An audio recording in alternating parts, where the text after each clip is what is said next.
இந்த பழனிசாமி என்ற பெயரை சொல்வதற்கு நம்மளுக்கு வெட்கமாக இருக்கிறது. இவர் அனைவரும் ஒருங்கிணைக்க வேண்டும் என்று ஒருங்கிணைப்பாளர் இணை ஒருங்கிணைப்பாளர் என்ற ஒரு வரைமுறையை நாம் உருவாக்கினோம். அனைத்து பேருமே தங்களுக்கு ஆதரவாளர்களை மட்டும் கூட்டி வைத்துக் கொண்டு போலியான பொதுக்குழுவை உருவாக்கி ஒற்றை தலைமைதான் வேண்டும், பழனிசாமி சிறப்பாக கட்சியை வழிநடத்திக் கொண்டிருக்கிறார், பழனிசாமி சிறப்பாக முதலமைச்சராக இருக்கிறார், அவர் வந்தால் அனைத்து தேர்தலும் நாம் மாபெரும் வெற்றி அடைவோம் என்று சொல்லிதான் ஒரு மிகப்பெரிய மாயையை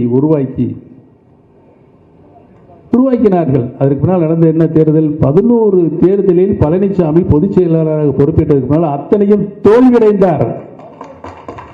இந்த மாபெரும் இயக்கத்தை படுபாதாளத்தில் இன்னைக்கு தள்ளி வைத்து